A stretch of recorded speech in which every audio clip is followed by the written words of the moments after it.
Welcome to Cooperville. Do you know what's fun to do in Cooperville? Pack up your shit and get the fuck out! Listen. www.welcometocooperville.com. Who the fuck says www anymore? I can't even say it. www. Stop that. The Welcome to Cooperville podcast. On demand anywhere quality podcasts are available. And some places where cheap podcasts are available. At the local gas station has some. Subscribe, get updates, feel better about your life. Welcome to Cooperville.com. Check one, check. Welcome to Cooperville! Make sure you use a coaster. The wife gets upset when we leave rings on the tables.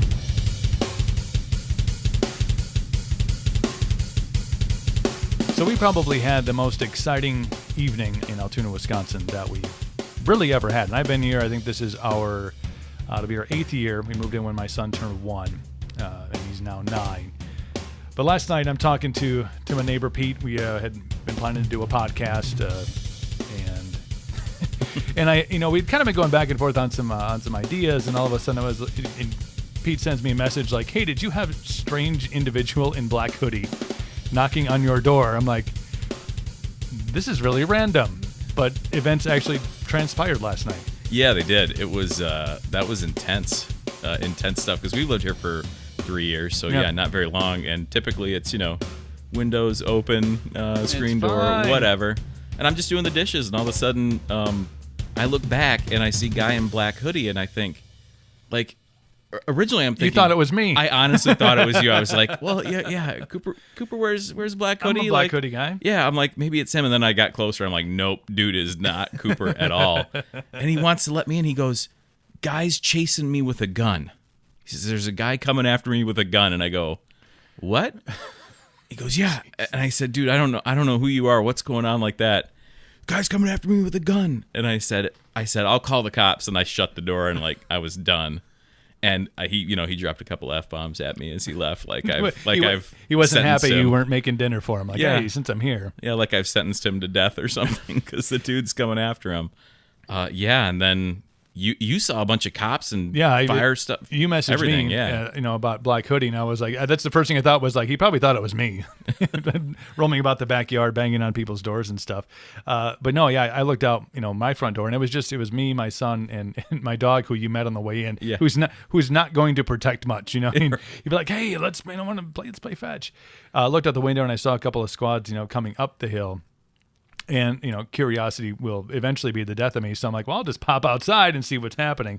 And, happened to look, about 3 or 4 houses up the road. And, there was, 3 or 4 squad cars. And then the fire and rescue truck was there. Yeah. And then at the bottom of the hill, all of a sudden, there was a conglomerate of marked and unmarked police cars. And I was like, ooh, this is getting intense. There was like random red hoodie. I think it was a gal who was down there. And then all of a sudden, a car shows up, starts like, I'm assuming talking to her or whatever for like 5 minutes, and then 2 squad cars were there again, and they were there for a while. Like, it was past dark. It was something. So it was weird. I assume he was just running, and like I was the first person he saw through a window, and was like, "I'm gonna come up and scare the absolute crap out of you." So and you got wife and kid over there. I imagine that the heart rate was probably a little accelerated. last night. A little bit. People.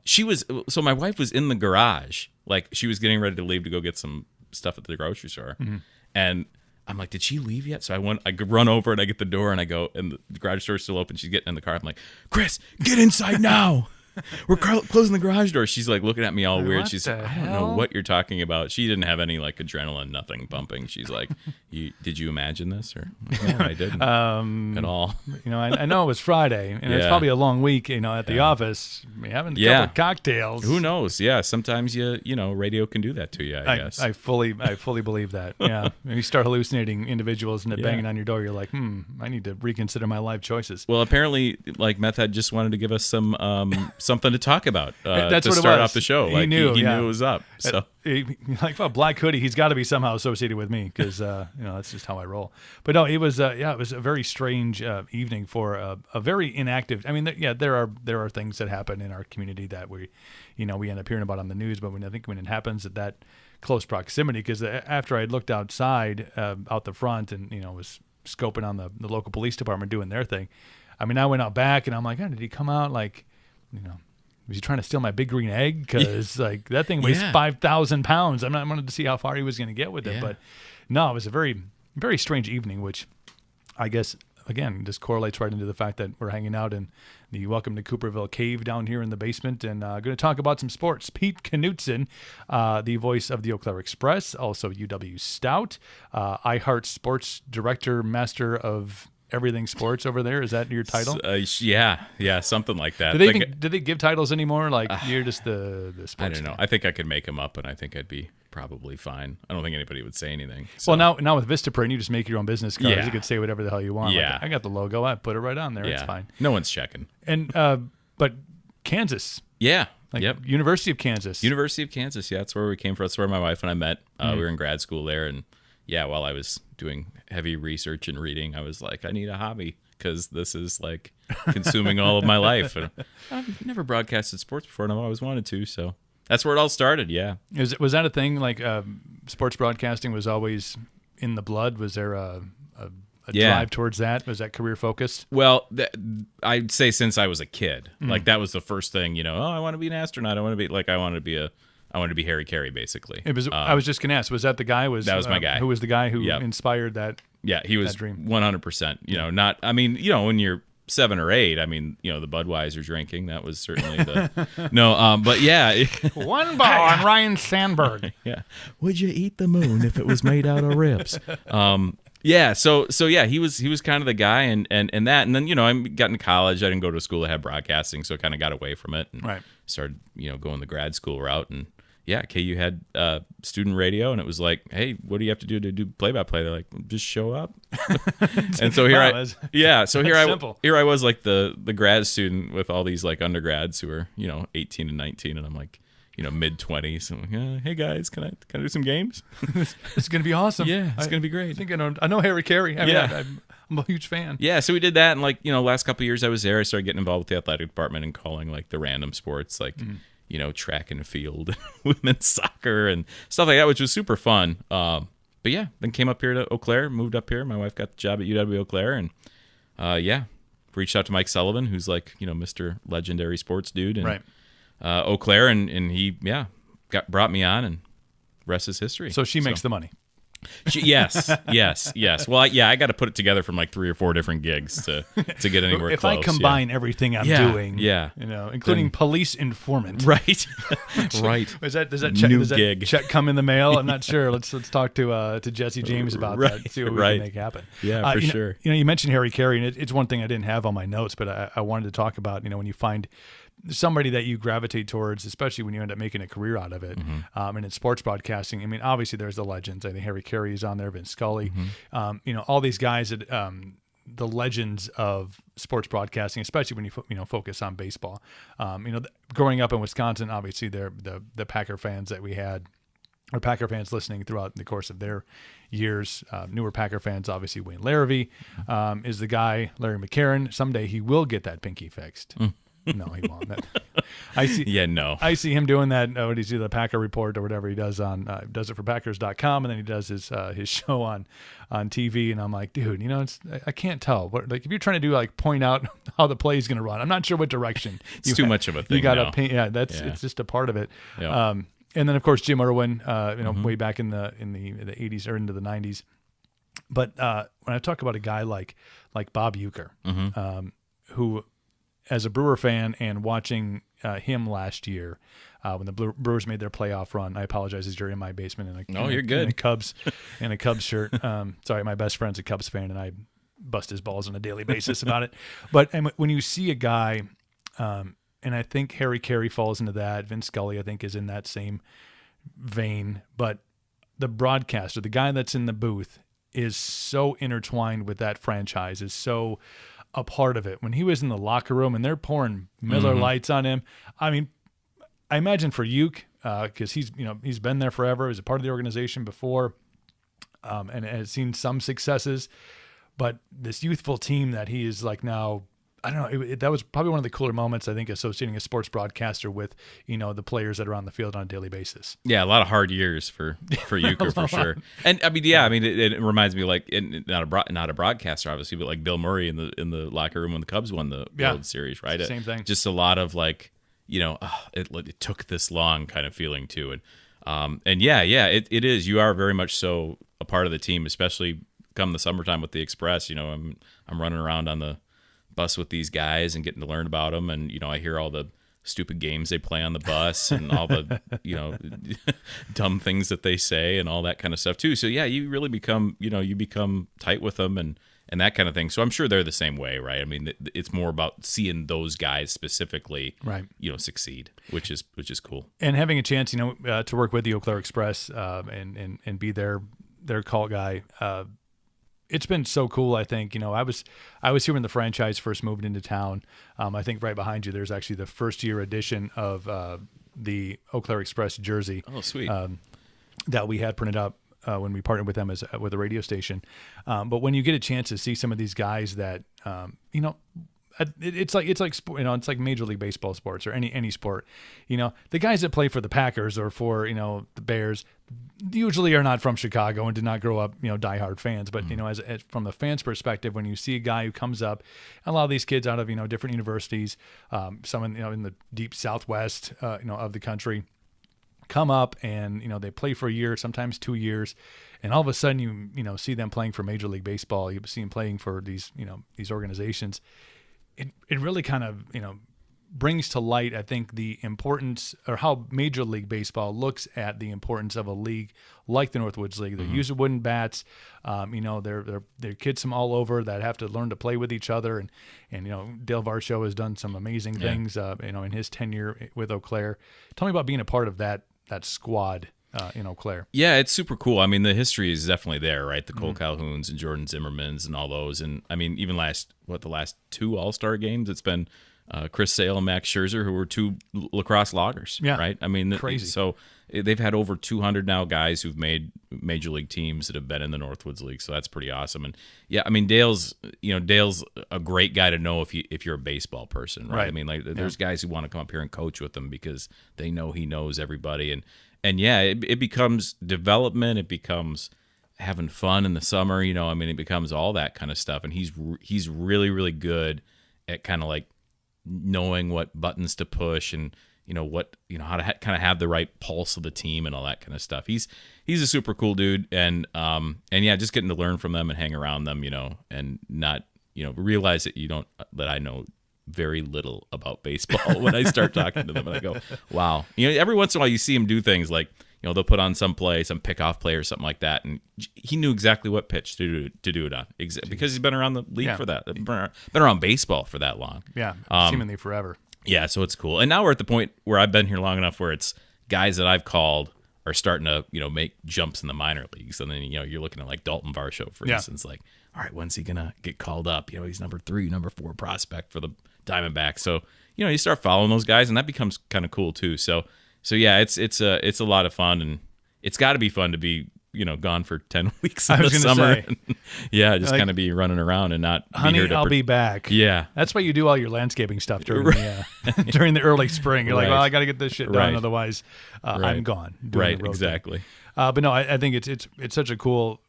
Seeing it from not existing. We had the Eau Claire Cavaliers. That league, and which is still around and doing their thing, but. When the Express came in and the revitalization that happened at Carson Park, I think all because of that, not just, the baseball field, but, the Hank Aaron tributes and everything that Eau Claire baseball, has a long, long history with Major League Baseball. But that whole area seems to have kind of flourished because of, constant traffic during the summer. Obviously, there's money coming in and out of the doors out there, and almost led to, I feel, some of the improvements they made on the baseball or on the football field down there. So it's a really cool story about how the Express and how a team like that, how sport can come into a community. And I'm hoping that we see the same thing when we talk about the Chip of Steel. Is it just you get the people out and get them buying jerseys and get them involved with these players and watching their stories as they progress through the minors or back to college and then into the minors and then hopefully into a professional career. It's really done wonders for this area. On a sports professional level. Are you originally from Kansas? Is that No. or you're from Illinois? No, I'm originally from Michigan, actually. Well, I'm originally from everywhere. We Pick moved a team, man. Yeah, we moved It's gotta be around a tough lot for you. when I was a kid. Yeah, but yeah, both my parents were from Minnesota, so they Okay. were. My dad was from North Dakota. My mom grew up in Moorhead, so they kind of had the Vikings twins sort of thing there, and then. We lived a little bit when I was a kid. We lived in suburbs of Chicago, so that's kind of where I picked up the Cubs and all the random teams. But yeah, I spent a lot of time in Michigan. That's where I went to high school and college as well. So that's kind of usually where I say I'm from. But 5 years in Kansas and now 6 years here in Eau Claire. So yeah, I'm all around, man. I could adopt whoever you want. Which team Yeah. should I wear? Yeah, Your closet exactly. is just a rainbow of different colors. Right. Well, you're not going to see any green and gold in there, Oh man. sadly. But on that note, though, Yeah. all the places that you've been and all the the teams that you've watched, Yeah. is there a fan base that's more passionate, maybe to a crazy level, than fans of the Green Bay Packers? Well, I think on a statewide level, definitely, Right. For sure. I mean, living in Lawrence, Kansas basketball is Right. everything, right? So, it's pretty much in the town, right? It's not too far outside. It's Kansas fans, just like there's Badgers fans all over the state of Wisconsin. But yeah, it is intense, for sure. The Packers love that you get even in Eau Claire, which. Let's be honest. Like it's what, an hour and a half longer to get to Green It Bay, really 2 is. hours than it is to get to the cities. But it's probably what 80-20 somewhere in there in terms of Packers to Vikings fans in this area, and probably even more than that. So it's there's a lot of love. Yeah, and I think Yeah. that's what that Packer fandom I think leads into one of my first questions. Is I was reading, it's been a crazy couple of years from a Packer fan perspective. Yeah. And the release of Clay Matthews, I think, it didn't shock a lot of people. I mean, maybe it was like 60-40 people that were like, well, wait. And then, I remember reading an article had like 3 or 4 plays. And if you watch any of the games early on, especially early on this season, when Clay got some maybe questionable calls on roughing the passer, which actually then ended up redefining what roughing the passer actually meant. So those fouls wouldn't have been called. But do you imagine that kind of season, not only for Clay as an individual, but the outcomes of games end up changing? I look at that Minnesota game, in particular early on in the year, where if a pass, if a roughing the passer isn't called, the ball is intercepted, it's game over. It ends up going in the Vikings' favor. Now, you can say things could have obviously trended differently from there, but And kickers who weren't head cases. Well, either, you had that as an issue. the too. year of the kicker. I mean, Yeah. geez, I think Chicago Bears have like 8 kickers in camp right now. It's something ridiculous like that. But so Clay gets let go at the end of the year. It was a contract year. These things happen. Was he at the end of his storied career? Maybe, maybe not. He's probably got a few good years left out, and it's a great story, I think, for him as an individual because he gets to go back out, to Southern California, where he's a USC kid. So I guess that's kind of cool. But so the Packers go through the NFL draft. Obviously, they draft a linebacker with their 12th pick. Whether you thought that was a great move or not on their part, I guess it's neither here nor there. But so they go, and I remember reading after the draft, and they started assigning numbers to these rookie players coming in. And, Rashawn Gary, the guy from Michigan that they drafted, ends up getting number 52. And there was an article, I was like, we love Packers, some Facebook group, we love Packers, or the Packers are the best, or iHeart Packers. I'm not sure. It was one of those right. thousands of, fan sites that are out there. Just the uproar of fans who were like, how dare you give this unproven rookie number 52 after we just released Clay Matthews and legend. Obviously, the flashbacks of the Super Bowl with the belt over Aaron Rodgers' shoulder. And then they go and give the tight end that they drafted, Jace Sternberger? Hang on. Sternmeister, yes. Sternmeister, yes. No, Jace. yeah. Jace. Yeah. Who I'm very excited about. And they give him number 87. Now, the love for Jordy Nelson is beyond. I mean, Jordy was a fantastic receiver and amazing. And I think the reason that he was such an amazing receiver is because him and Aaron Rodgers had like this unbreakable bond, like almost inside of each other's head on a level that I don't think many see. Because, a guy out of K-State, white farm kid, usually you don't think in the upper echelon of NFL receivers. But they made it happen because, telling you what, that over-the-shoulder fade, that's made them so much money over the years. So they give the new kid tight end coming in at number 87. Yeah. And again, the same website, same article. How dare you give number 87 to this new kid? Is this just like fans during the offseason? And the draft always kicks it up. Yeah. Free agency kicks it up. The draft kicks it up. And the NFL is genius at how they plan their year out. Oh, yeah. Like nobody's business. Like, oh, did you forget about football? Guess what? Free agency opens today. Right. Oh, well, now the draft starts. Oh, now after May 7th, now you can get it's somebody that's out there in a free agency market and not have to give up draft picks. Oh my God, we're keeping it entertaining. But is this just fans being overly sensitive, or is this just the NFL doing what the NFL does? Yeah, I mean, I think it's part of that. I'm with you on the draft, even mini camp and training camp and all that is just the most boring thing to me. I hate the preseason. I hate all of it. I just get me to game one, get me to week one. That's all I really care about. And there's things that happen during that time for sure that, Teddy Bridgewater almost losing his leg, that kind of thing. I mean, those kind of things happen, right? But that's about the only kind of noise that really matters to a season, right? So I think it is a little bit that, but it's drumming up controversy. It's drumming up, website clicks and chances for radio guys to talk about it too. So and that's a lot of it too. It is, yeah, up and down the dial. I mean, if you listen to anything, locally on sports talk radio, if you listen to anything on XM or even national syndicated shows that are out there, they are well aware, and whether it's by proxy or whether it's by, hey, we know where the ratings are, where ratings go. It's really, really easy to drum up a controversy in the NFL at any time of the year. Well, give them credit. I mean, look at the MLB. I mean, they've got issues with attendance, with ratings, with all that kind of stuff. And do you hear people talking about the MLB in December and November? No. After the World Series is over, you don't hear from them for a good 3 months.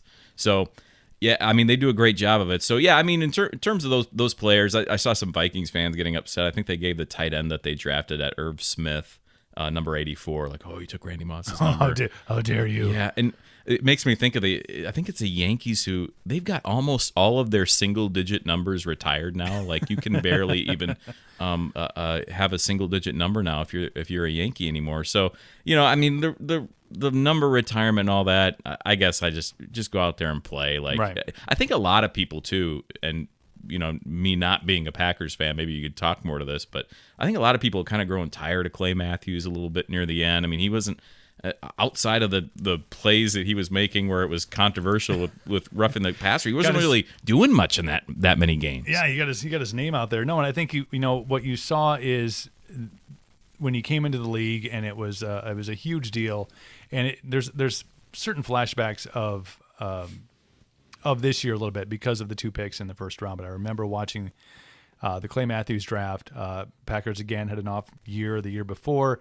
They ended up picking B.J. Raji early in that draft, jump back up into the mid-20s, and pick this kid, Clay Matthews. And then, I think at that point, that was like USC was in there. That was the glory years. That was like, man, Pete Carroll and the Reggie Bush era, and Matt Leinart, when everybody thought he was going to light the world on fire when he got drafted. Well, he's doing really good commentary, I'm sure, for some sports network somewhere. Yeah. But you saw a guy who had the obviously Hollywood look, so and it's almost the same like Jordy Nelson effect. Mm-hmm. Cute farm kid, and the Packer fans I think are very much a split. As far as the sexes go, a lot of female Packer fans and a lot of male Packer fans. But now you got this guy out of Southern California, flowing locks. Obviously a lot of shirts off pictures floating around on the internet, and then they still are to this day. Flowing robes, striking. Yes.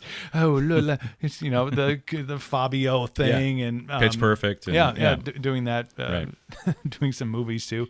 But you had a guy, I think, and you saw that definitely during the Super Bowl year, and I think maybe a couple of years after, is like a motor that didn't quit. Like he was on the field for every play. He, when he made a sack, you knew he made a sack. The arm, the guns in the air, and rah. And I think somebody in our office used to have a fat head of the big open arms, like, I just made a sack.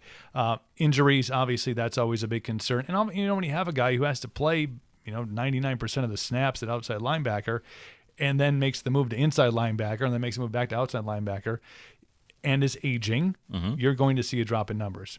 And a guy that I think, if you are not just a closet or a window Packer fan, you just watch the games for the sake of having 3 hours to drink on a Sunday or Thursday or Monday night, whatever. You kind of saw a guy who didn't feel like he had the heart in it anymore. Yeah. But it's weird because then as soon as you let him go, you're like, whoa, hey, and that's what I think the click links through. Hey, if those plays weren't called, if it wasn't for officiating, you would have had a guy who had 9.5 sacks, and that's pretty good, for a guy who was oft injured. But it's Packer fans are, and I'm one of them. I mean, I get into, I guess I shouldn't say that. I hadn't during the Ted Thompson era. I never got into free agency because I'm like, well, we're not going to do anything. Yeah. It's fine. The Charles Woodson thing from years ago, maybe it was the biggest splash that they made, and that was the one that panned out. But when you start talking new regime, you start talking new head coach and new philosophy of how they, their draft maybe was a little bit on point with how Ted used to draft things. Yeah. You're like, wait a minute, like Ted 2.0. Yeah, like wait, like why are we drafting a guy with a torn labium in his shoulder? Right. Who was like the third best linebacker at Michigan. And why are you trading like this? I couldn't understand this. Why they were trading up in the first round to get a safety? And I get that he was like primal, prime secondary type of guy, but I thought for sure they were going and grabbing that Mizzou quarterback. I thought for sure they were going to go get him.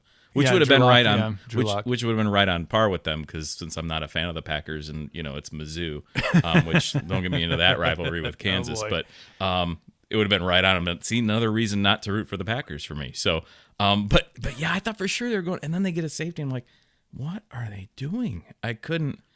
It just, I can't imagine if you're a Packer fan that you're terribly excited after that draft. I think it depends on. What if you are, like I said, I think window fan is one thing, because window fans, you want flash, and you want the guy that, I guess it would have been Mike Mayock back before this year, but a guy that Mel Kiper Jr. is going to be like just gushing over, like, oh my God, this I can't believe this guy fell, or when they trade up, oh, this is the great move, and I think they did that for Darnell Savage a little bit, because I think he will end up starting. You're looking for the Aaron Rodgers pick. I mean, you're looking for that, right? I mean, yeah. When those things fall into your lap, so I think the pick at 12 was I think in everybody's opinion a bit of a reach. Probably a guy you could have gotten at 30, but how does that? Then where do you go at 12? I thought the draft overall was really well done. I think I think what people aren't seeing is that I think the Packers organization is really high on the receivers that they have. I think these guys who are now in year number 2, we talk about Valdez-Scantling and you talk about St. Brown. I think they see a lot of potential in these guys, and that's not just because old regime. That's new coach coming in and saying, okay, yeah, I see how this is going to work. Geronimo Allison coming back. Obviously, Devontae Adams, probably top 5 wide receiver in the NFL. Tight end, maybe this is Jimmy Graham's last hurrah. And boy, it didn't look like it last year. Boy, well, it looked like his last hurrah was maybe in 2017 before he got before he became a Packer. So I think that they're very comfortable with their offense because they have the best quarterback in football. That's just. Well, they believe they have the best quarterback in football. I'll say that to a non-Packer fan. Yeah, well, no, I'm really curious how it's all going to fit together. Like, I mean, you had the article that came out in the Athletic, right, and that whole thing, and now you've got new young coach Matt LaFleur, and how's that relationship going to work? Because I mean, I think we can honestly say that it wasn't a good relationship between Rodgers and McCarthy, regardless. But I think what happened with that when that article came out is it was it was OTA, like the first day of OTAs was a couple days later. Yeah, I think because you don't really hear about it anymore, and it'll spring itself up, I'm sure, at some point if there's it's a tumultuous situation between LaFleur and Aaron Rodgers. But like Aaron came out in defense of Mike McCarthy and said, no, this is not how it was, and it felt like. The story kind of died down. Yeah. You had Jermichael Finley, and you had guys like Greg Jennings who were still coming out and kind of spouting off at the mouth. And I think maybe the national media picked up on the fact that these may be two kind of glory hounds that are just like Greg Jennings, like, dude, like you would not be Greg Jennings if you didn't play for Aaron Rodgers. I'm sorry that he thought you weren't, maybe at a level that he was at. Right. And and Jermichael Finley still rattles around in my head because I think he could have been one of the best tight ends, if not in Packers history, then maybe top 5 in the NFL during his prime. Because that dude was just a beast, and injuries are part of the game. I get that, but why he's coming to throw fuel on the fire is odd to me. It's going to be an interesting season because it feels like this is the most maybe uncertainty you've had with the Packers for a long time. Right. It could be, you could be contending for the NFC North. You could be down with the Lions. I have no idea what to expect. No deference out of to this the team. one Detroit fan who listens to the podcast, maybe. Sorry, Detroit fan. Sorry. You know how they count in Detroit, right? How they learn how to count? How do they learn how to count? 0-1, 0-2, 0-3. That's a little joke. I like that. Yeah. I like it. Detroit always seems to me like the fly that's in the room. Like every once in a while you're like, I'll leave it. Eventually it'll die. I grew up a lot in Michigan, so Yeah. I do know there are people who are quote unquote Lions fans. So they do exist. It's a real thing. Yeah, it's a real thing. They aren't paid actors coming into. They actually drive to Detroit, not Pontiac anymore. It's a real deal. Yeah. And the weird thing about, not weird thing, but when you follow the Packers a long enough time from for me, probably 90s, early 90s when I got into them, Linding and Fonte and Don Mikowski, into a weird time into Mike Holmgren era, and all of a sudden winning, traditional winning football. Like we win on a pretty consistent basis. The Ray Rhodes era was a little iffy, 8-8 and out, but always a real level of winning and a level of competitiveness, and always that like respect. Not respect isn't the right word because I want that to come back and circulate, but always this like we are the Packers, we win, 14-time NFL champions and football champions, and the history and all that stuff. And the one thing I love about LaFleur that, again, a lot of Packer fans are against is he comes in and he says, we respect the history. We won Super Bowl I and II, and we got one in the 90s and we got one in the 2000s, but I'm going to repaint the hallways here. That's all this like memorabilia of how it used to be, because what we want to do is have these kids who probably through fathers and uncles and other people know in watching football, know the history, but they want to go out and create their own future. And I think that was a really bold statement and a new philosophy of thinking, because every other coach that's come in has always been about, well, we are the Packers. We have our our foot is in the ground. Lambeau Field is a mecca. It's where people come to, which I still believe is true, but really a new philosophy and a new regime there in Green Bay, which is going to be interesting to watch, I think, because it could be both. It could be contending for the NFC North at least. These guys that are in their second year start stepping up. You have some rookies. Maybe Gary turns out to be the second coming of Khalil Mack. You just don't know how this guy's going to pan out. So it'll be a very interesting season to watch. We talked a little bit last night during our who's the guy in the black hoodie conversation about the Milwaukee Bucks, who are having they had a very successful year. Obviously number one team in the NBA, number one team in the East, breezed through the first round of the playoffs, are battling with the Celtics in the second round, looking to go to conference championship games. And I think we both were on the same page. Like, well, I'm just not a huge basketball fan. The game was on, and then I was like, I could do for the next 2 hours is watch something else, right? And then come back when there's about 4 minutes left, because at that point at least I'll have a good gauge of like, do I have to really watch this last 4 minutes? Is it close? Is it exciting? Are we up by 10? Are we down by 20? But I think the cool thing about the Bucks, and just from a Wisconsin resident, lifelong Wisconsin resident, we've been through the weirdest of times in Milwaukee. We've had never really a team that were like, this is a contender.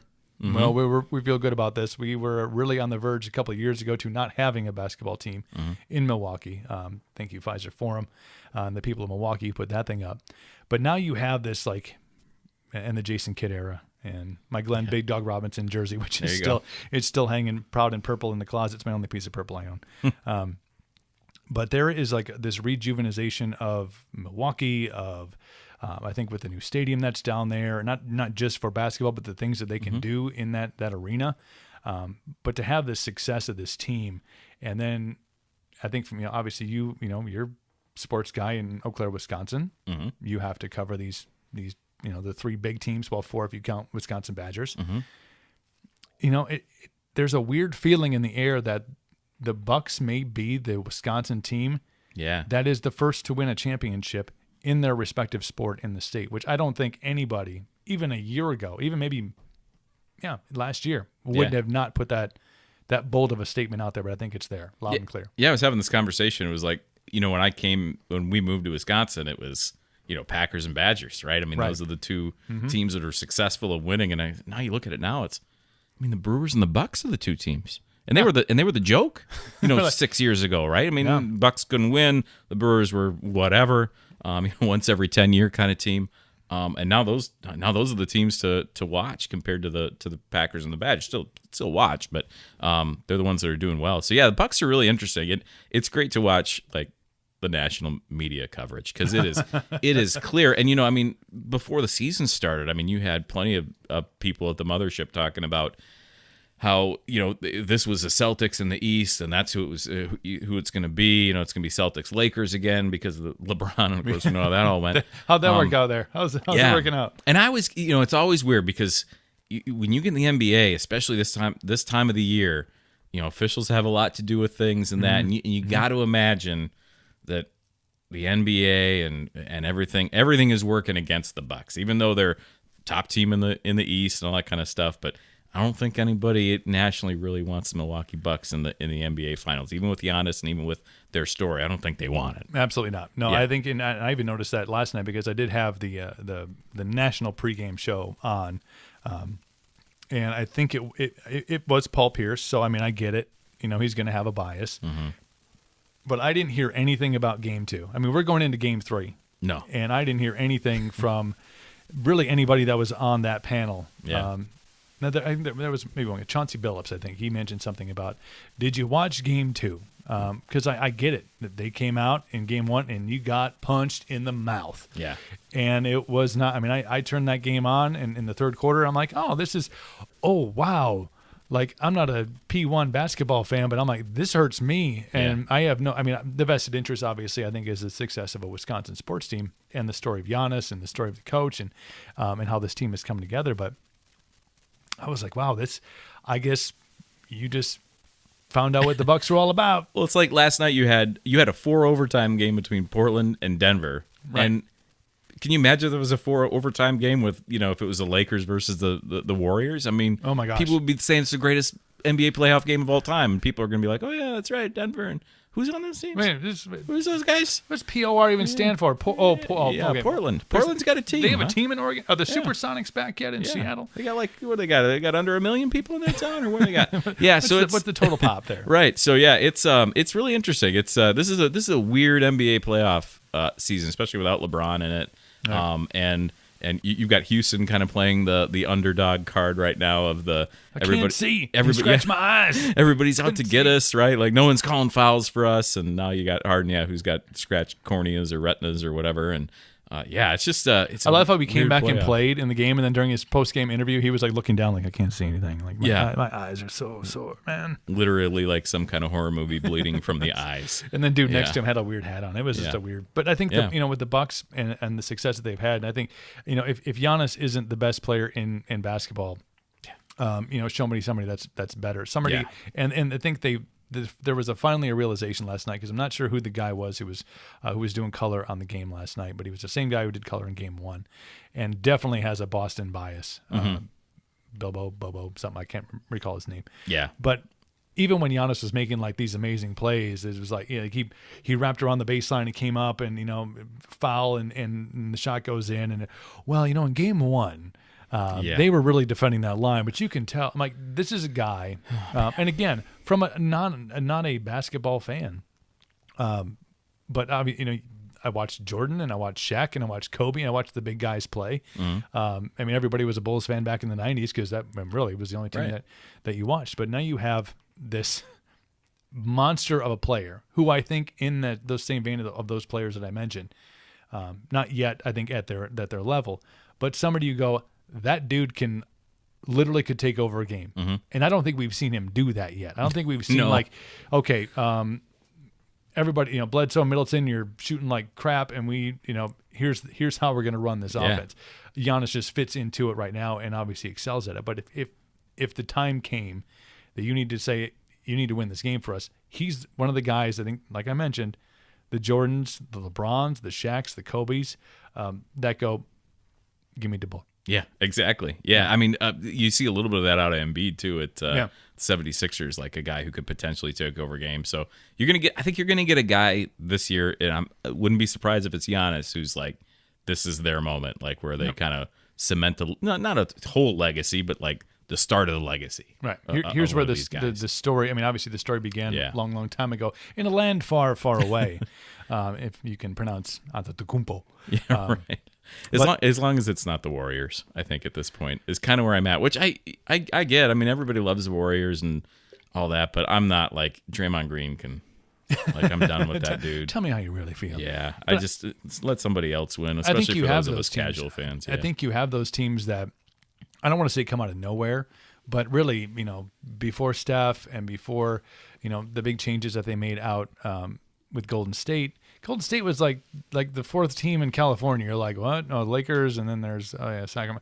All of a sudden, the Warriors got good, and then they're really good, and then all of a sudden they're bringing KD in, and things just get a little too attitudinal, and the shimmy's cool for a while, and all of a sudden you're like, you're an asshole, and then you laugh when Giannis does it because you're like, I know what you just did there. Right. You just made fun of Steph Curry, which is awesome. Right. But no, it's a really weird position to be in from the state of Wisconsin because you are looking at, especially if you look at the Brewers of last year, and we'll get into some Brewer talk here in a little bit, but that was a team last year that you're like, damn, like we could win the whole damn thing. Yeah. Like there was Game 7. People starting to believe, and yeah. And when you went, when the Brewers went into LA last year, which we'll talk about, it was like, okay, well, obviously everybody hates us, and it's the same thing with the Bucks. Nobody thinks Milwaukee is going like, well, they really did good during the regular season. I think the Celtics were just not playing well, so they could play well now.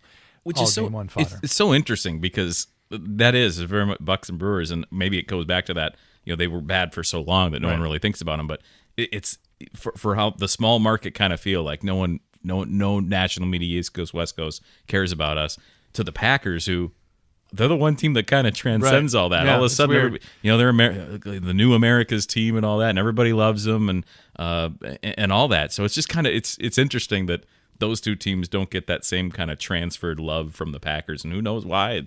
Favre, it's whoever who kind of developed that whole thing. So yeah, and I think that probably was the man who started it was the Brett Favre era, and the story of I was watching that game, the touchdown to Kittrick Taylor to beat the Bengals in a probably insignificant regular season game, but all of a sudden all the national attention went to Green Bay because they had been horrible for so long.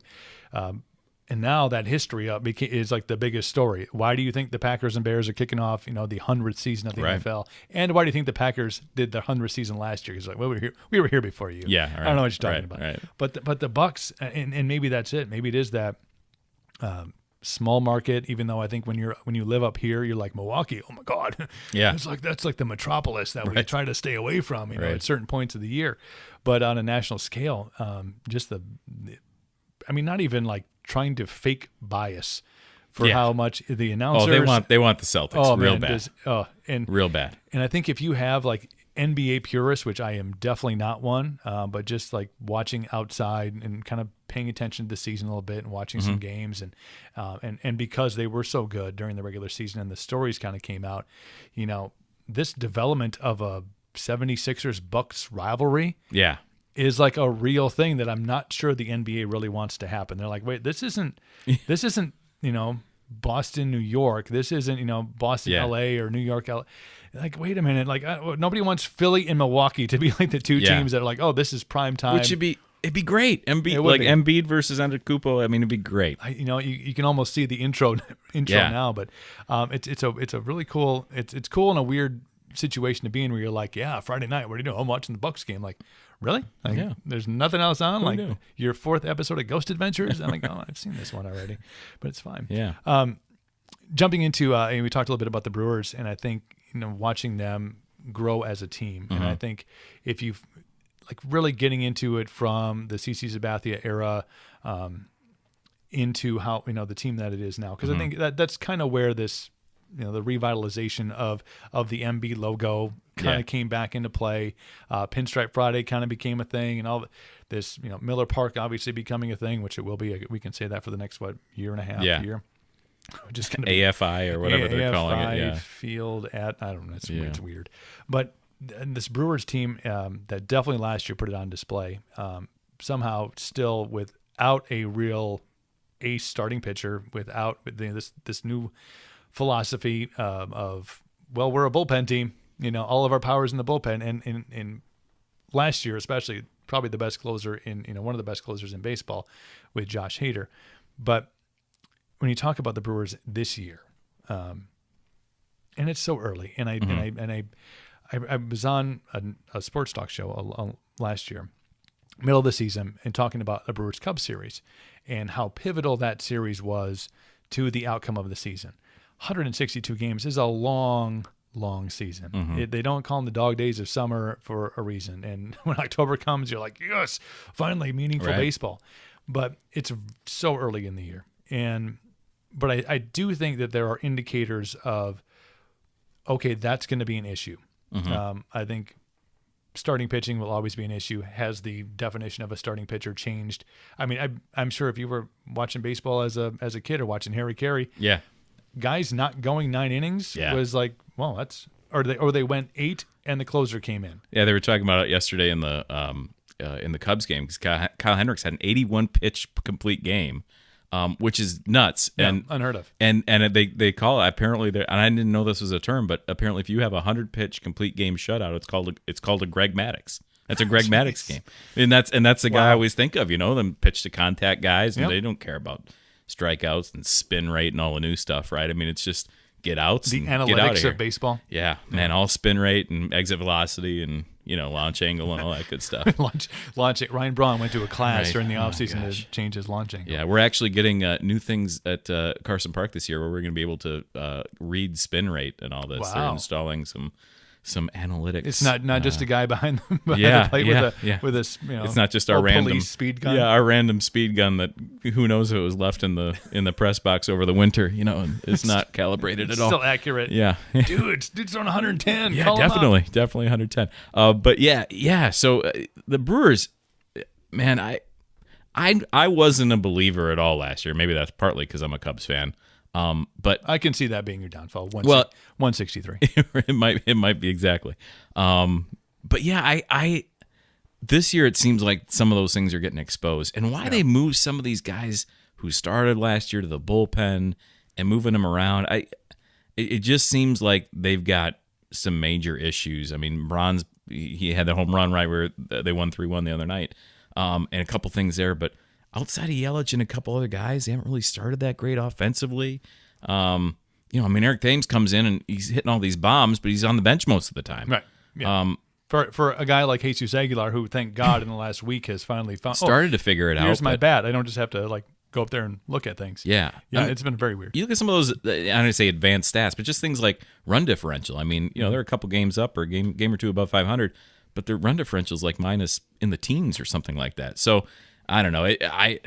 I think they've got issues, and I think it almost felt like they kind of, for lack of a better term, blew their load a little bit early in the season. I mean, that first Cubs series, it felt like they were back in the playoffs again. I'm like, and you just like you said, this is a 162-game season, man. Like, you guys got to back off a little bit. It's a marathon. Yeah, you don't need to throw Josh Hader for 3 innings to close a game. Like figure out how to win a different way so that you don't ruin everybody in the first 2 weeks of the season. Yeah, I think it felt like that during the first series of the year, even the first couple of series of the year. It felt like you were still in playoff mode, where it felt like a lot of long balls, and I mean, we'll get to Christian Yelich and how he may be just the perfect baseball player, just like in a just physique and swing and how he plays the outfield. He may be.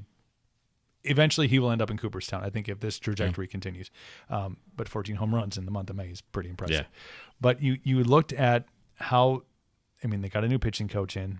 Those things happen. But you got kind of the same guy in Craig Counsell. He feels like he had a hangover from the Dodger series. Like, if I would have done that, if I would have pitched Hader 4 innings sorry, Hader's going fastball. Yeah. You know? He'll surprise you once in a while, but he's going fastball and he's going to go fastball, and then you're not going to have Josh Hader anymore. Right. And I think you've already seen some signs of that already early on in this season. But you're relying on the long ball. You're not playing small ball at all. I mean, I haven't seen any. Who was the coach, manager before Council? Not Yost? Was it Yost before? Yeah. Yost was the king. Nedley? Yeah. He was the king of Yeah. the suicide squeeze. Like, Yeah. I know we got to run around third. Guess what we're going to do? We're bunting. Or, Right. we're just trying to put the ball in play. That doesn't seem to be existent right now. You are just waiting for somebody to get hot. You know that Yelich is going to get hot. You know there's a pretty good chance that he's going to homer at least a couple times during the course of a week. So you can kind of rely on that. You know that there's a pretty good chance that Lorenzo Cain is going to get on base. That's just kind of what he does. Braun, right. 8, do you have him in the lineup? Yeah. Or is Ben Gamel? Is he going to be? Yeah. I mean, I love I'm going with this beard thing. It's we'll talk about that. But I'm trying. But getting it there. yeah, it's a process. But there's just all this relying on the long ball and starting pitching, which is like, it's okay. We got Chacin, and eventually Jimmy Nelson is going to come back and be the savior. I'm like, okay, I'm trying to understand this Jimmy Nelson injury. Like, okay, his arm is fine. Like, he didn't get hurt. Like, he didn't have Tommy John. He didn't tear a rotator cuff or elbow. No, he got hurt on a run play. Yeah.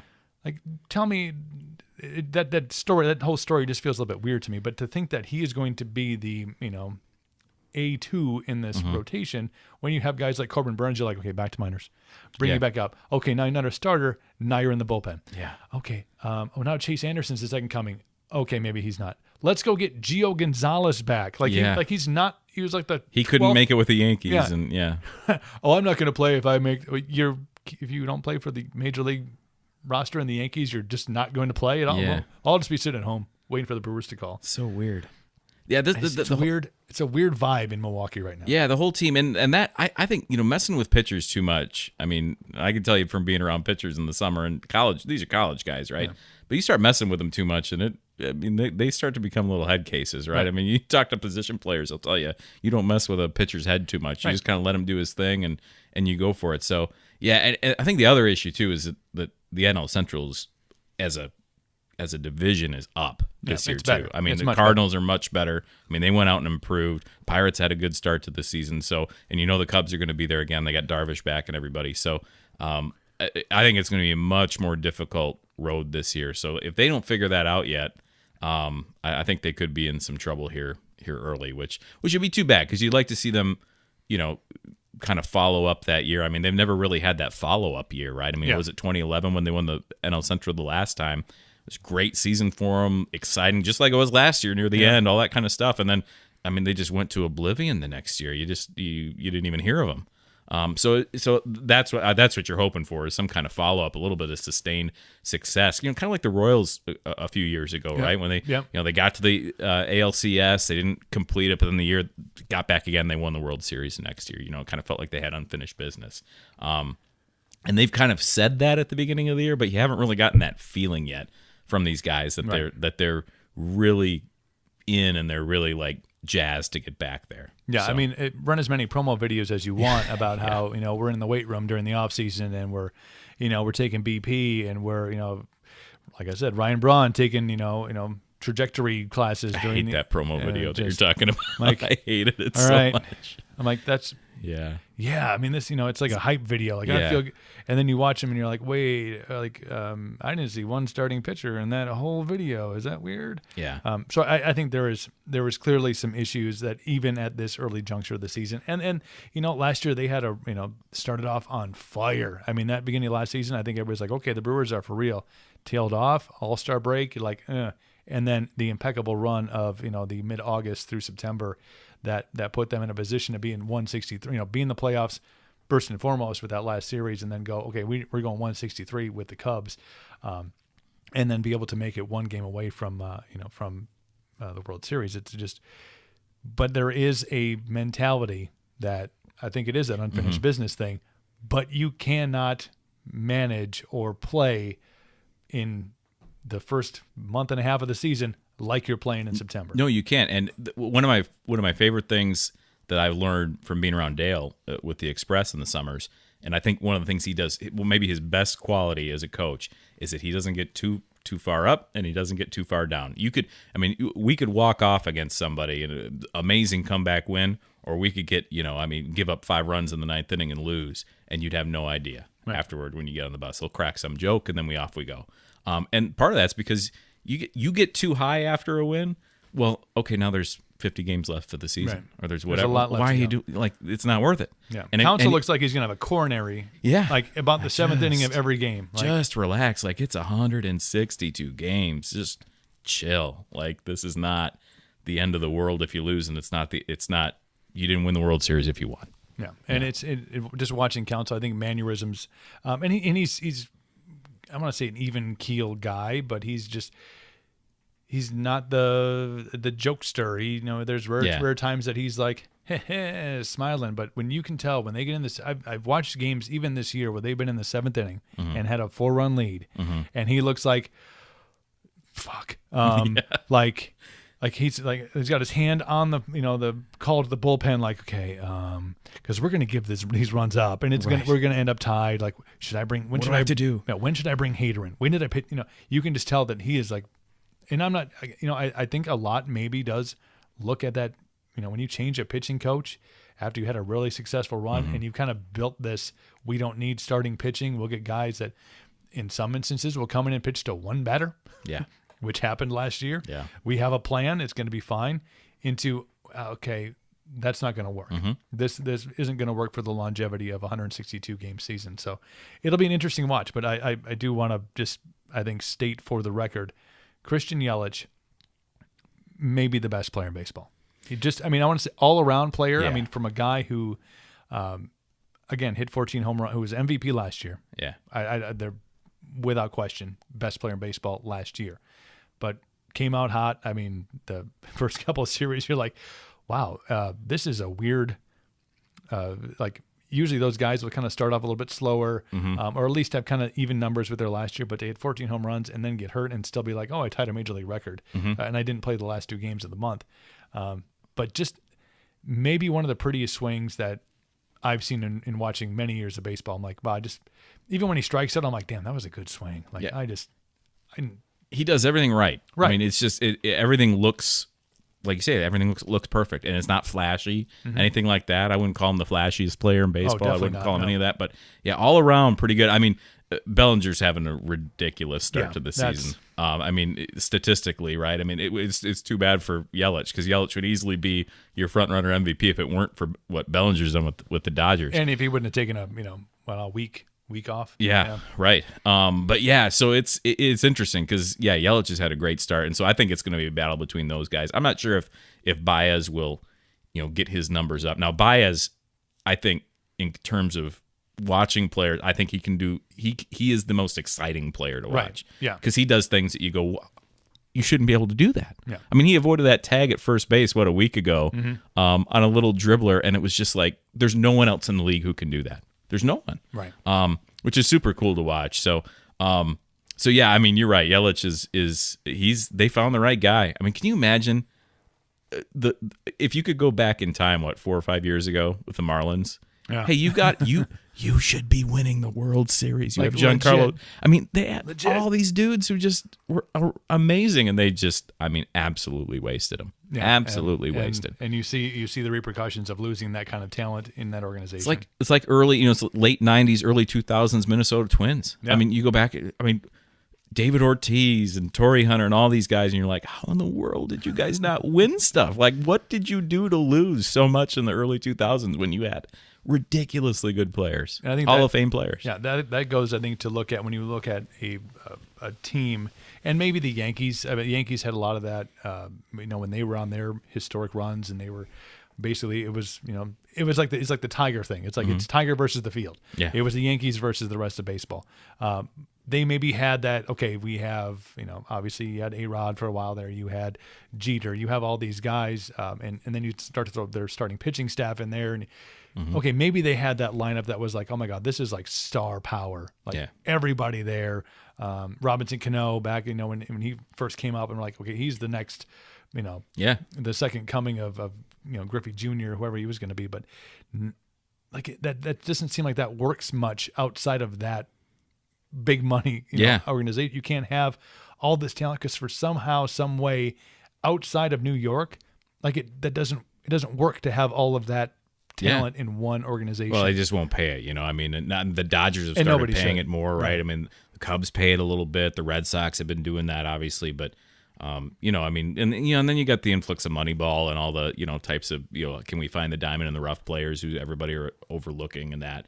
So you're trying to see these guys who are doing mixes of that. So this is the interesting thing, like seeing Theo Epstein in Chicago. It's like, well, yeah, he's trying to do this Moneyball deal, but by the way, you've got pretty much an unlimited budget as well. So the checks aren't going to bounce. When you're I can do whatever I want to do with that. Yeah, it's really it's interesting dynamic. And he came from a pretty successful organization himself, so it's really cool to see. Yeah. I heard this the other day when I was listening to, I can't remember if it was on Sirius XM or if it was on Sports Talk Radio.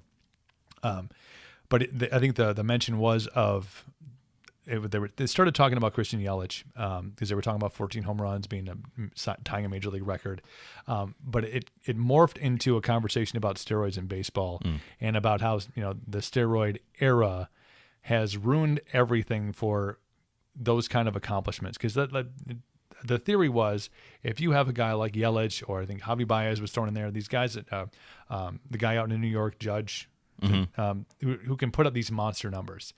When you start to get into the month of late August, early September, and there's a whiff of especially home run records, that is the first thing that is going to get brought up. Yeah. There is no way, because the last guy that did this, Barry Bonds, Mark McGwire, that whole era, which was, for me, super fun to watch, man. Absolutely. That was...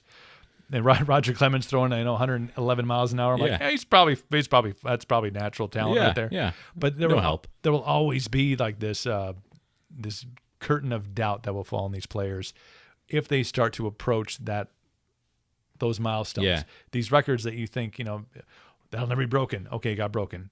Eventually, records get broken. But now with baseball, especially, people are just looking at if Yelich gets there, if it's Javi, if it's Judge, if it's somebody else who all of a sudden is pushing those big numbers in home runs especially, that question's going to get brought up. What is your baseball thought on? Are you a purist? Are you like they should play? Everybody should be on the same field? Well, I just don't. I don't think you can get into that. I guess I'm kind of like a scarlet letter type of thing with the MLB with that. Like you have to wear it. Like you encouraged it. You have to wear it. I think all those guys who get caught with, I think they should be in the Hall of Fame. I really do, and I think they should be there as a black eye to MLB. It should be you should recognize what it is that you did, and you had just kind of like we have now, right, with low attendance and bad ratings. And well, what are we gonna do? Well, let's be okay with these guys juicing up, So you should have to wear it is kind of my thought. And we've seen what's happened in the past with asterisks and all that sort of thing, right? We'll put him in. You'll be at the top of the list. But Roger Maris hit it in 162 games and not in 154 like Babe Ruth, so we're going to put an asterisk. Come on, man. Like that. Semantics. Yeah. So, I mean, look at the Saints last year, right? With pass interference. You're not going to go back and change that, right? You can't go back and change it as much as you might want to. There are plenty of things in sports I'd love to go back and change, but that were, somebody was poor, was wrong done by something, right? Right. My thought on it is you have to wear it if you're the MLB. Like this is what it is. So yeah, I don't think there should be steroids in the game, but I don't think we should not let's not like forget all the history. Yeah, like that didn't happen. Yeah, and it's your fault, so you should have to wear it. Like that's your negative kind of badge, basically. And I read an interesting article, and this ties into, I think, maybe what you're talking about with that low attendance rate. And a lot of this is coming from pitchers. It's coming from organizations about have the baseballs, unbeknownst to anybody, been altered in some way, calling them juiced balls. Yeah. Whether it's their lighter weight or there's some sort of change in what's inside of this baseball. An alter in their manufacturing that's apparently because there is a lot of long balls being hit, and maybe and I mentioned the Brewers being kind of reliant on the long ball, but there's a lot of teams that are just Twins, like, oh my God. like, okay, we're just going to hit it out of the park, and that's going to be our philosophy and our way to go. Did you? I saw. So it was Rick Sutcliffe was doing the game on was doing the Twins game on ESPN a few nights ago, and he was saying that back when he was pitching, and he would get to an All-Star game, he said, "I go to All-Star games," and he goes, "I've held a Major League Baseball in my hand for years and years and years. I know what it feels like." Mm-hmm. He said, "I go to All-Star games like the home run derbies. I pick up that ball, I wouldn't recognize what that was because it was something different." And he goes, "I go and get a Major League Baseball now and pick it up. I don't recognize what it is." So he is convinced that there's a change. And then the other cool stat I saw is minor league baseball now has taken is using Major League Baseballs. Okay. And in the month of April, there was 550 some home runs hit in AAA baseball last year. This month of April, there's almost 1,000. Like it's almost doubled. So there's got to be something to it. I don't think all these guys are juiced up. I don't think the bats are juiced. So there's only one thing left. Yeah. It's got to be the ball. They're not sneaking the walls in a little bit closer. Like it says 470, well, we're going to move it in a couple of feet here. No, this is a where there's smoke, there's fire situation. Like they must have changed it somehow. I don't. And who, be perfectly honest, who cares if you change it? Why don't you? Like, why do we have to have, the code of secrecy? I mean, this is the issue what you got into with steroids. Yeah, because you tried to hide things. Why are we trying to hide things? Especially if you're trying to not be, you're trying to still, I think, still to this day in 2019, you're still trying to shed, because they're still talking about it. That's the steroid era, and every time that there's a new, vote for, Cooperstown, everybody who's not on that list, who should be in there with their scarlet letter and with their asterisk, whatever, it still gets brought up. So that is still a veil that they are wearing, whether they want to or not. Why not just be like, so you didn't want steroids? Okay, we get it. Because you don't want kids to go, I want to be like Barry Bonds and my hat size is too small. I could bump it up a couple of, numbers here. Give me some of the clear. We're just, the Derby's on later. I wonder what he's taking. What was Justify on last year when he won the Triple Crown? Why not just be like, hey, just be transparent. You went through this whole thing during the offseason about speeding the game up. Okay, we're giving you, now you're on a pitch clock. All these, these changes that they're making, in instant replay and speeding up, making the game more accurate, but yet speeding it up because people don't want to hang out and watch a baseball game for 4.5 hours. Why not just say, hey, in order to make it more of an exciting game, we're going to a 4-ounce ball or a 4.9 ounce ball instead of 5 ounces.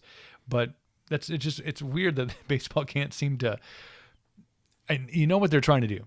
They're trying to get attendance numbers up. They're trying to get viewership up. It's tough. It's a long season. Football thrives because of the fact you have 16 games, and they, people are so hungry for it that you just compartmentalize into this, 16, 17 week season plus the playoffs, throw in Thursdays and Mondays and, Saturdays.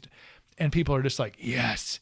When you're playing 5-6 games a week, you're like, oh, I missed that game. It doesn't really matter. Right. Yeah. I'm not going on Monday. Yeah. I'm not going to a day game on Wednesday. I'm sorry. It's, I got things to do, man. I got my podcasts and shit. Yeah. Right. Yeah. It's so weird. It's weird that they wouldn't. Again, I think you're right. I think there is something happened.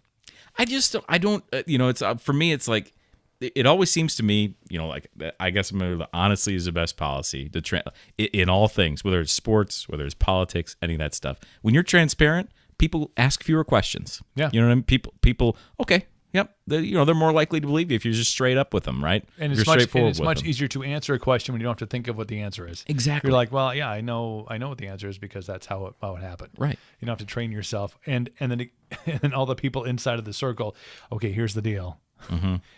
Rawlings. Yeah. Shh. Yeah, don't tell anyone. Like, there's got to be some internet Rawlings going, dude. Like, I know all this stuff. Yeah, you're waiting for the Rawlings gate. My criteria to get this job used to be carry 50-pound buckets full of baseballs. Now it's 48 pounds. I'm like, something's changed here.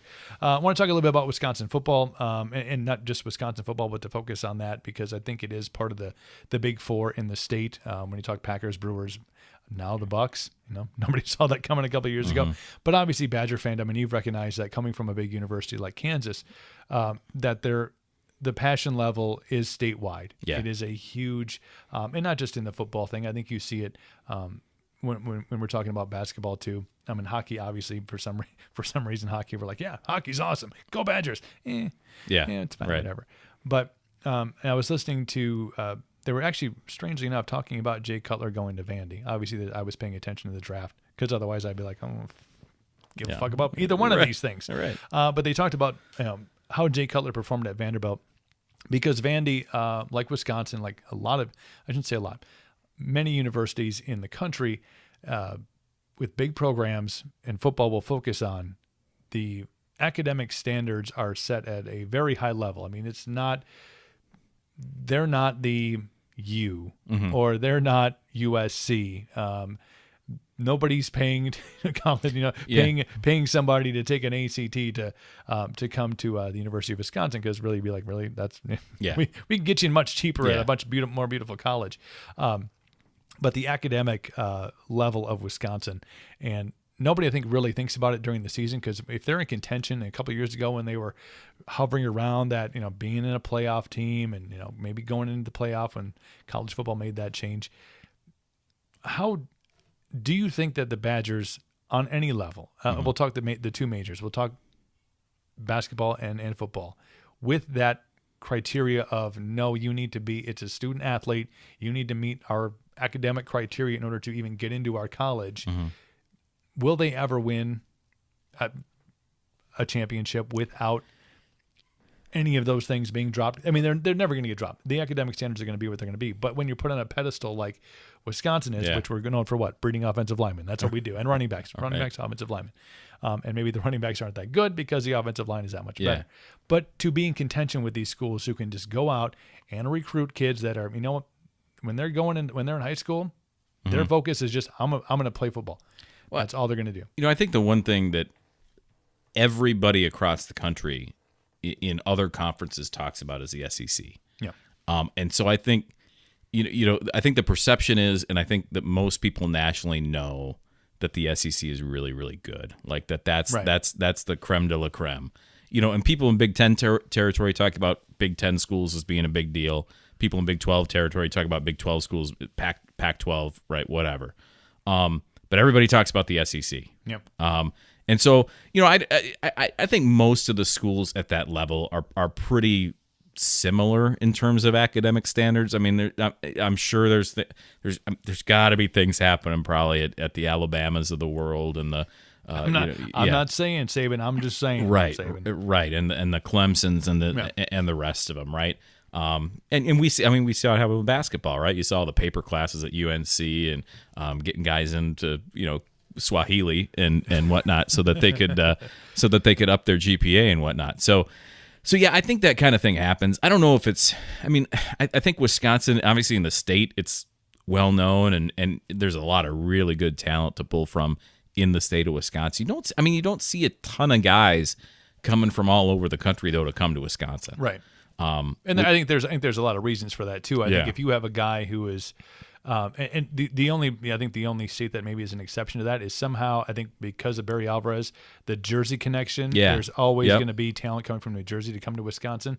But you think of these kids who are playing in Michigan, or they're playing, and if they don't want to go to one of the two big schools in Michigan or Midwest, somebody who's had to deal with winters and playing in the cold and all that comes along with that, if they have the level of talent that they can get into, say, a school of their choice, they're going to go either to a program that's highly successful in Alabama, a Clemson, but they're going to go where it's warm. As much as you want to talk about these are kids that are just focused on football, no, they want to go to USC because that is where every single pretty girl is going, or they want to go to the U, or they want to go to Texas. But there's, because of those other things that are offered down there. Now we can get into, in a little bit, we will, when we talk about basketball, maybe more so, but there's obviously some different ways of recruiting that can entice, high-level talent kids to go to some of these schools that are in the SEC, or that are in, where the temperature is a little warmer, or there's more to offer than, hey, come to Wisconsin and you have to study, because if you don't keep a 3.8 up, then you can't play. By the way, it was 63 below zero here in February. Yeah. But thanks for visiting during the month of June. It's really pretty here during the summer when you're not in school. But I think there's just so many factors that go into that recruiting phase, because there's so much talent in I think in the state and in the Midwest. But it is, if you look at we'll strategically look at Wisconsin, running backs, offensive linemen, linebackers, but quarterbacks, maybe this new kid, the freshman that's coming in, Graham. From Kansas City. Yeah. Maybe he turns the tide on that. But, outside of, Darrell Bevel and Jim Sorgi, who found a great career as a backup quarterback to Peyton Manning. All right. Nice pull, Jim. Way to go, buddy. And then, Bevel, who came out and ended up obviously doing very well for himself in a coordinator position because he understands the offense, but didn't have that talent. So quarterback, no. Running back, I think you see there are some guys that come out that have that talent, but some of them come out and they just don't have the line that Wisconsin does. So offensive lineman, state of Wisconsin, you bet I'll go up there because I have to eat 12,000 calories a meal to be part of the program. But it's tough. It's the same way with basketball, right? I mean, there's your upper echelon of schools in D1, and honestly, I think nationally, outside of like Michigan and Ohio State, those are your upper echelon schools. And Wisconsin's got a great reputation. I'm not saying it doesn't have a great reputation, but I just don't think it's talked about at the same level of the Michigan and Ohio State and those kind of teams, and the Alabamas, Clemsons, and those. So I think that's probably where they suffer getting that really top elite level talent. So like you said, they got to have that great running game. They got to have those great offensive linemen, and I think you also kind of have to have. And I wonder if we'll see, this trend in college football a little bit, kind of like we've seen in the NFL. You got to have that upstart coach who's doing things a little bit differently than everybody, right? Yeah. And Paul Chris isn't that guy. No, he is Mr. Old School, and that's great and it works. I don't know if it translates to a championship with, again, just under that tier of the type of guys that Alabama and those kind of teams are getting. Yeah, and I think you look at that. Paul Chris is old school. I mean, he's from the way he talks to the way that he runs his offense, and defense. Yeah, I mean it's a very, I'm gonna say smash mouth style, but you have some really good talent on the defensive side, but offensive line, big guys, and then fast running backs. And I think you see, if you watch enough Wisconsin football, like you can see him trying to step out of that shell and run some things. Yeah. And you can. Like, oh my gosh, they're running the jet sweep, and then like, okay, that's all they run now. They don't just why are we running the jet sweep over and over again? Like they know it's coming. And then you remember that Alex Hornibrook is their quarterback. And you're like, that's not gonna work. Well, I'm sorry. And where did he transfer to? I'm sorry. Did anybody know? Did anybody watch film on Alex Hornibrook? Where did he transfer to? Like Miami or somewhere? Is he? Somewhere in Florida, right? Florida, yeah. Like you guys watched the film here, right? Like. Yeah, I don't understand. Maybe, but who knows? Maybe there's a quarterback whisperer or something down there. Who knows? Some genius. But that nobody comes to Wisconsin to be those skill position players. Outside of the running back position, you don't have the who's the last Wisconsin wideout? Yeah, I was just thinking Altoon. Yeah. I mean, is it Altoon? That was the last guy who had some success in the National Football League. But tight end. It's a faster offensive lineman, and I think you see that's the style of tight ends that they have coming out. Well, we just saw a draft, right? I mean, it was all these skill guys. It was Alabama, Mississippi State, Clemson. I mean, it was all these the SEC schools and the big schools that got into the championships last year. They got into the playoff. They got into the big bowl games, and so go figure that those are the guys who are going big. The same way in college basketball, right? I mean, it's Kentucky, Duke. I mean, it's all the same things.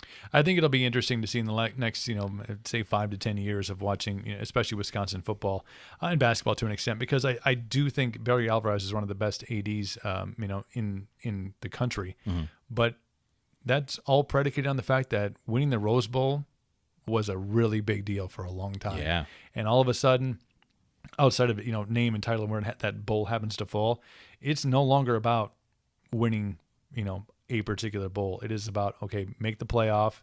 If you want to be that team, you need to make the playoff, and then you have to win, and then you have to win a championship. And that doesn't seem to be something that's on the table for outside of Ohio State.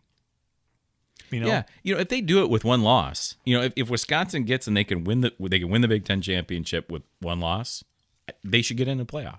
So it's there. Yeah. It's not like you're playing in a conference where you can't get in, right? I mean, you're in a Power 5 conference, and you have enough reputation to get in. You can get in. Yeah. But when you go up against Alabama, or a Clemson, or somebody who's got offensive firepower, that's a tough ask. It's a tough ask for a team that we have great running backs, and Jonathan Taylor, who by the way is now doing track. I'm like, if you get hurt, dude, I swear, bad things. But don't trip over the hurdle. But you can't be down by 21 points and expect to come back, because you have, and again, this freshman coming in, he's touted as the next The second coming of, I can't even name a Wisconsin quarterback that he'd be the second coming of, because they haven't had a guy with this amount of arm talent. But the offense would need to change in order to be able to compete, because you are going to go down. You are going to be down to these teams that have this next level of talent. We got A guys, they have A+ guys. So it'll be interesting to watch. If Barry Alvarez does step down, does then the trickle-down effect of, we have a new philosophy of how we're going to run our coaching staff, especially in football, maybe in basketball too. In college basketball, going through some tumultuous times right now when you talk about the payment of players out in Arizona, and not to get into all the the semantics of that particular story, but when you have a coach paying, according to testimony from an assistant coach, a guy last year $10,000 a month, and that obviously broke open a whole bunch of underlying scandals, which I think you got to think people like knew things were going on. Like if you watched Blue Chips, you knew that there's, and I think just hearing some of the stories that people are talking about in regards to this story, those things are still happening. There's all of a sudden players' moms are moving to different cities, or, hey, we needed this taken care of. It's Blue Chips. We want the best. Hey, the guy from University of Arizona, they're going to come and take care of this, or the guy from, is there, there was some Zion tie-ins there where he was committed to another school, and all of a sudden he's like, and there was some money on the table over there too. And Kansas was number one on his list for a while, and then all of a sudden, just like there's another recruiter just committed to the new class who didn't have Duke on his radar at all. Yeah, and then within like a week, all of a sudden Duke's his number one school, and he commits to Duke. What I think's happening is the Nike schools aren't getting caught. The Nike schools have some kind of system, because the Adidas schools got caught, or at least these agents got Adidas caught. Did, and like you said, Sean Miller doing this. I mean, and there's another one. Ayton was going to Kansas. He was ready to commit to Kansas, and all of a sudden, you're going to Arizona? What? Like, wait a minute. Like, makes no sense. Arizona basketball? Like, this is happening? Yeah. It's really and I don't even think this. It loosely ties into the paying of college athletes. Yeah. But this is on a different level, because there is as much money as college football makes, and as much money, I think, during a portion of the year that college basketball makes, and in bigger schools with bigger programs. I think Kansas is on that list. We talk about the Dukes and the North Carolinas and all these these teams that are in contention on a yearly basis. Yeah, there's a lot of money coming into those programs, but there'd be no way to separate that out. You can't flat rate college athletes at, here's your stipend, here's what it's going to be. You can't really put it on, I want to say on a commission, but on a based on performance thing. I don't think you. Yeah. So it's such a, because there's just so many athletes in so many different programs, and programs that are on different levels. Good basketball, you could have the best basketball player coming out of Akron, and all of a sudden he's not going to be getting paid as much as a Zion would at Duke. It's so convoluted. I'm not sure how that ever becomes a thing. But this is on a different. This is shoe companies, brands, of all things that are, and not say that have been, and probably have been for a very long time. And I do agree, Nike's probably got this down to some science, super secret science. There's probably bodies buried somewhere. I'm not thinking. You're going to talk? Oh, let's go talk over here. Right. But it's such a, and on a big scale of life things, it doesn't matter. Like, great, whatever. But when you talk about, and again, you can tie this college cheating scandal into the whole thing about money gets you into doors that you probably wouldn't have, or swings a player from Kansas out to Arizona, or Kansas to Duke. But that amount of money, and for a coach, and I use the Arizona example as a prime one, that is, you are way too close to the vest to be the guy who's handing off the paycheck. Like you need to have a guy who knows a guy who used to have a guy who used to change tires, who now is the guy who runs, the ship shape out here. You can't put yourself in that close of the circle of trust. You have to be somewhere on the outside. Yeah, you're going to have knowledge of it. I mean, Paterno had knowledge of what was going on at Penn State, but I know nothing. It wasn't me. It was the guy who was the guy who was the guy. It is just, it boggles the mind, and it just goes to prove how much money in college sports at that level, just to swing a kid from XYZ school to go to your university, because that and boosters and what that means for the program, what having a number 1 draft pick means to that program, which means next recruits, which is weird. It's a weird, like, double-edged sword. Like, well, if you're just going to pay the kid to come here anyway, or move his mom here and buy her a Lexus, or hire his dad as an assistant coach. Yeah, it's fine. Or Nike's going to put somebody on payroll and be like, hey, well, here you go. Well, this, like, that guy's making a lot of money just to put shoes in a box. Right. But his kid's really talented. It is just a weird, mind-boggling situation that's going on in college basketball. Well, and that's why it gets back into tying or into paying college athletes, right? I mean, the idea of amateurism is such a joke, right? And the fact that the NCAA makes so much money off of March Madness and off of the playoff and off of football TV rights and God knows what else, and radio rights and everything. It's just like, let's just call a spade, what it is. Yeah. So y'all are making money off of this, so let's just open this thing up and not worry about this kind of stuff. Okay, you know what?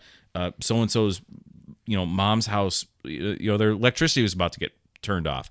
Well, let them pay the bill. Yeah. You know what I mean? What's the big deal? Was it was one of the coaches in the final, it was either Final Four or Elite Eight, something like that, talking about how, these parents will come out to the tournament and they'll ask to stay on the floor of the hotel room of their kid because they don't have enough money to pay. You tell me the university can't take care of that? The university can take care of that. Yeah. Like, that's ridiculous, or paying for a kid's meal, but because you paid for his meal, to whatever he needed and not pay for everybody else, it's a violation? Yeah. NCAA. It doesn't make any sense. And it's weird that the NCAA, and you wonder how much corruption is and has been going on within that organization for so many years. And now that these external things are coming in, and it's on us, it's the shoe company. Oh, well, we cracked down on Patino, but we're not going to get this guy. If you're just, I think this all circles back to transparency. Yeah. Like, people know, or should have an understanding, even, to Wisconsinize it. If you don't have a Badger hoodie or a Badger hat or a Badger shirt, or you're turned on the Big Ten Network, right, which wasn't a thing, 8-10 years ago. They're running commercials. They're paying guys. Like, if you don't understand that there is a ton of money going into this, and you want your school to have the best players, you want them to be able to recruit the way they want to recruit, why do you care? These kids are wearing Nike shoes on the field anyway. Yeah. The jerseys are sponsored by somebody. Somebody's paying to have, their emblem on the side of the Werner ladder so that you can cut down the nets. Like, that's a whole thing. It's just, it's everything. Come on. Yeah. It's like we get it. But when it becomes an issue, it becomes something like this, the $10,000 a month payment, which is, man, like, I should have practiced harder as a kid. And then we're going to punish the kid and not the coach, or not the, and in some case, and in this case, obviously we're punishing Sean Miller, but I mean, in other cases, it's, okay, well, then the coaches and the people who are part of this don't get punished, but then the kid gets punished and he doesn't get to play because he took, because his mom took a $2,000 payment, like I said, because their lights were out. Like, come on, like, that's not what the spirit of this is. So there definitely needs to be reform, and I'm a little surprised that it's been as slow as it's been. Because, I mean, you've seen Northwestern, all those students got together, try to make a union, all that sort of thing, and they made some progress, but it hasn't been fast. Right. I mean, imagine the walls that they're up against. Like, we have a really good idea. I mean, and these are, especially when we talk about Big Ten school, pretty smart kids, that got together and they're like, wait a minute, we can figure out a way to make this work. The obstacles that they must encounter is lawyer gotta after be lawyer insane. after lawyer. Yeah. The one thing I will miss, because I think eventually this, and it may not be anytime in the near future, but when they do figure it out, because somebody will. There's somebody smarter than I am and smarter than you are that's going, well, here's how you would do it. Here's how you would break it down. And obviously, this guy's going to get paid more than that guy, but it's the same way in any other, professional sports. It's the same way in the real world. But the stories that have been coming out, I think, this stemming from this about boosters, and again, it relates back to the Blue Chips reference. It was one I heard about. There was a booster that had a steamboat or something that was like a place you went and it was like a casino. So they would invite these kids on to, like, hey, it's a freshman party and no alcohol. It's all good. All you have to do is follow the security guard to the third slot machine on the left, pull the handle twice, and because I think there was a certain, it was like $2,000 or something you didn't have to report to the IRS. Yeah. So they would pull it, and it was rigged, and they were like, oh, look, I just won just won money. $1,000. That's amazing. That's crazy. But it was like all the weird stories that come out about, like Eric Dickerson had like this, was still in high school, and all of a sudden he was like, oh, I had a gold Camaro, and like, that's weird. He doesn't seem like a good, that could afford this gold Camaro. So that, I think from, your perspective as a, somebody who wants to talk about sports and something that's not always about numbers, but it's about the shady dealings that go on, because that's what gets attention.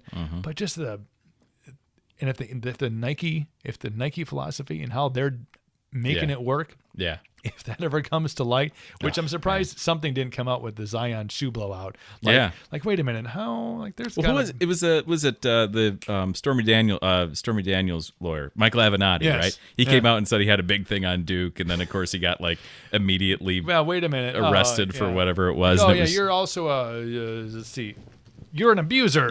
You owe back taxes. Like they'll find all of a sudden you haven't heard from him much because he's been incarcerated. Yeah. So I'm sure it's out there. It's just you got to have a non-Michael Avenatti putting it out there. So like hopefully he like saved all of his tapes. Like, I got all this stuff. It's in a lockbox somewhere. We'll let the information out. But no, we'll see. It's such a I think that's what makes sport is just sport. I mean, at the end of the day, it's fun for the layperson to watch.